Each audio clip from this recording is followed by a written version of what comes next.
Hey everyone, today we're taking a look at the Romankey 112 Super Mobile Male Big Guy. Big thanks to Bombasby for sending this figure out to me for review. If you want to pick this figure up after the review, I'll have a link to Bombasby in the description. Here's a look at the packaging. We have a black background with the Romankey logo up in the top there. Then in the center, a Leonardo da Vinci style Vitruvian Man art of the big guy here. It says big guy down on the corner, and then this one is the white skin version. There are a few different versions available. On the side it says 112 action figure for custom. Some more text on this side, and it says the same thing on the back. Here he is out of the package, and as the packaging indicated, this is intended to be used for customs. So there isn't any paint on this. It's just the bare plastic in whatever color you would choose. So this review will mainly focus on the sculpt and articulation, since we can't really address like paint or things like that. So one thing that stands out of the package is the traps going into the neck. There's a bit of a gap here that is perhaps a little unsightly. I do think that kind of poses away once you start playing with him, and at some angles it's not really noticeable. But just straight on, it does have the potential to be pretty gappy there. The default head that comes on him will be this kind of superhero-esque mask look. I actually prefer the other head that comes on him though, so let's just go ahead and swap to that one. This head is what interested me about this figure because it's almost certainly a symbiote head for Venom. It doesn't have any sculpted eyes, really. But it does have the mouth sculpted in there, and a bit of a smile coming up the side and the teeth. So that looks really nice. I think this is a great base for a Venom head. It does have a little dimple on the chin as well. This head's also good. It has a furrowed brow and the eyes sculpted in there and the suggestion of where a mouth would be. So I think it's pretty good still. I just love Venom, so this one appeals to me much more. As we come down to the chest, you can see it's kind of a bit more segmented, like an Amazing Yamaguchi figure. The pecs kind of have a flap that come over, and so as you move the arms around, which we'll see more in the articulation, that'll move some. I do think the sculpt looks pretty good. It still comes out in a pleasant way over here, and I don't think you lose a ton of mass with a butterfly joint or anything like sometimes those are to do. You can kind of see the muscle sticking out on the back here. That's nice. A little bit of gappage on the shoulders because there's a relatively large slot there for those. There is a nice texture all over the skin.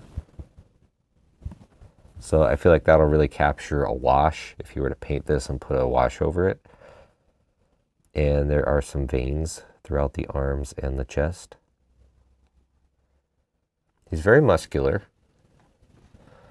The biceps are like a squishier plastic. It's like they're hollow. It's like a hollow overlay, basically, I guess. And presumably that's to help with these elbows, since we can see they're single jointed. More veins down on the forearms. He does have a nice tapered waist that helps accentuate the chest and make him look very muscular. Coming around to the back, more of that like segmented look, like an Amazing Yamaguchi figure. That's not something that bothers me, but just something to note.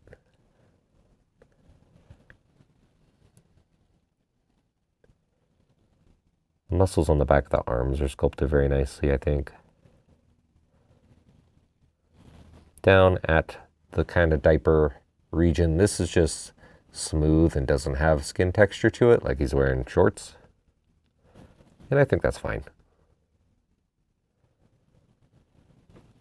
The thighs also have very good sculpted muscles and veins going through there.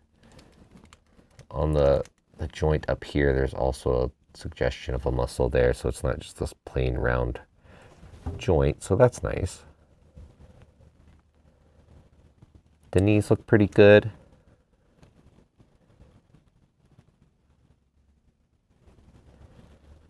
And then down at the calves and the feet, more veininess and skin texture.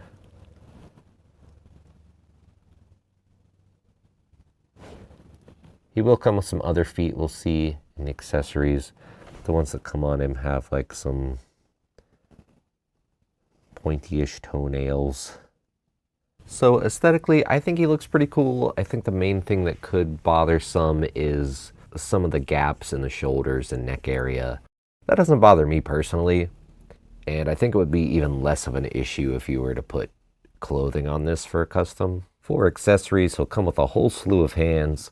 So here are the fist hands that come on him in the package. He'll also come with open hands, and the hands are like a semi-soft plastic, so they're pretty pleasant to swap out. These diving or martial arts hands, or I guess you could use them for like a flying pose. Open grabbing hands. These look kind of like trigger finger hands or just kind of general gripping hands or pinching hands. Boxing glove hands. These are pretty fun and also have some like tattered areas on the top. Like they're kind of ripped up. Then it'll come with a few different hands that are just for the left hand. A pointing hand, a middle finger hand, a thumbs up, and finally a hand where he's making like the heart gesture with the thumb and index finger. Then he'll come with some other shoe options. These are kind of like just slip-on superhero suit shoes. They have some texture sculpted on the bottom, and that's sculpted throughout the toe hinge a little bit. And he'll come with these that have laces on them and look a bit more like boots from the profile. And they have a zigzag pattern on the tread there. These are a bit chunkier, but they also have a toe hinge. And then he'll come with a pair of replacement ankle and wrist hinges just in case you break those. So a pretty good spread of accessories overall. On to articulation. At the head, there's a ball peg going into a long straight peg. I kind of wish this was just a double ball peg.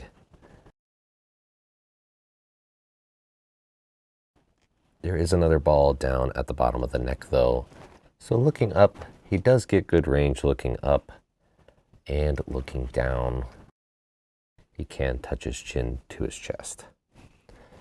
There is a side-to-side tilt, and you can get some nuanced posing, but I feel like you could get more if there was a double ball peg at the top of the neck there. It's okay though, it's not awful. At the shoulders, let me see if I can move this out of the way so you can see what's going on in there. So we've got a ball peg coming out to a hinge, and this whole chest section kind of feels like it's just on like a floating piece. You kind of wiggle it like that. So with that, the shoulder will go up pretty far, and it's sculpted kind of flat on the bottom here, so it looks nice aesthetically. The shoulder on the right side of mine is very stiff. I heated it up and it helps some, but it's still very stiff, so be aware of that. You might have to heat yours up a bit. Reaching forward.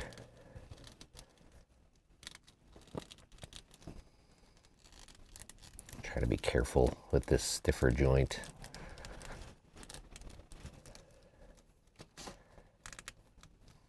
He can cross his arms across the chest. I feel like I could squeak out a little bit more range out of this stiffer shoulder if I really fought with it though. As you move the arm around on this ball peg, the chest and neck area will move with it as well and kind of get out of the way and compress. You can rotate it forward and back a bit as well, although it does start to look a little bit weird if you rotate it too far back. There is a bicep swivel, single jointed elbows that go to about there, about 90 degrees, but the bicep is a little bit squishy, so if we force it past that, you can get a bit more range. It does want to spring back some, but you can get a bit more than 90, about 45 degrees there. There's a little bit of gapping on the back of the elbow when you do that.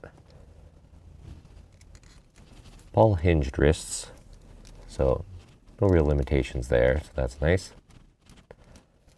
There's a bit of an odd setup at the waist here, or the diaphragm rather, where there's a big hinge in the center here, and then there's a ball peg facing backwards. So it's not actually connected right in the middle here. You kind of see it's just a gap in there. So bending backwards, just at that diaphragm, about that far, and then with the waist joint, about that far, but forward, you can hinge forward very far due to this hinge here, and then with the waist, just a little bit more. And then it can rotate side to side on that ball hinge at the back there, and there's a little bit of wiggle. No rotation though, just due to the way it's set up, but then it does rotate at the waist, and this kind of diaper area is a soft plastic, so that'll move out of the way.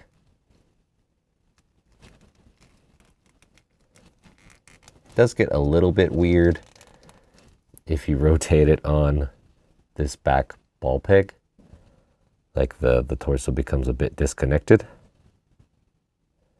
It does allow for some like crazy posing though. At the hips, these will come out. I'll try to get them underneath the diaper. About this much. And kick forward this much, but it is out at an angle just a smidge, just due to the way things clash into each other and this hip joint being kind of at an angle. Double jointed knees, they get very good range. And at the ankles, these will go back all the way forward, very far. And there is a toe hinge, but the toe hinge is pretty loose, so it's kind of difficult to get him standing on that and be stable.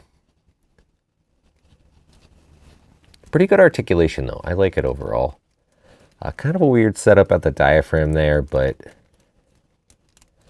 in practice posing it, it's not too bad. It doesn't feel too weird or difficult to do.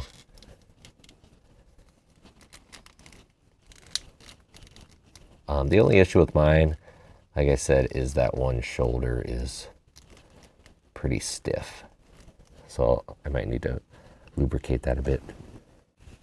For size and comparisons, the big guy is standing at about 7¼ inches tall.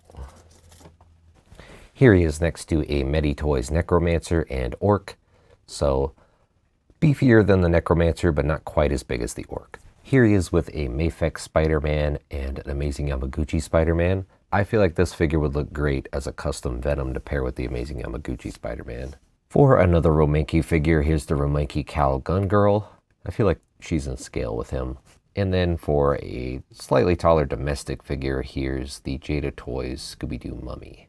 Let me know if you want to see a review of this mummy. And finally, here he is with an SH Figuarts Naruto and Marvel Legends X-Men 97 Nightcrawler. So I think this figure's pretty cool. I haven't really done an action figure custom before. I've done like some simple kit bashes, but this has inspired me to maybe get some RIT dye and see if I can dye this either blue or black and make this into a custom Venom. I think that would be really cool. Or if that doesn't work, just try painting it. I think if you're into customs, that this would be really useful, especially for a big beefy character. Venom's the one my mind goes to immediately, but I'm sure there are others that you could do as well. It's also pretty fun to handle and pose. It feels pretty nice. It's one that I like to fiddle with while I'm at my desk and just put in different poses. So I don't think you'll be disappointed if you get it, and it's not super expensive. So let me know what you think of this one, or if you're into customs, or what you would use this figure to make a custom of. Again, big thanks to Bombasby for providing this figure for review. I'll have a link to Bombasby down in the description where you can pick this up. I hope you enjoyed the video. If you did, consider liking and leaving a comment, even if it's an emoji of some sort. I hope you have a great day. Remember to be kind to yourself and others, and I'll see you next time.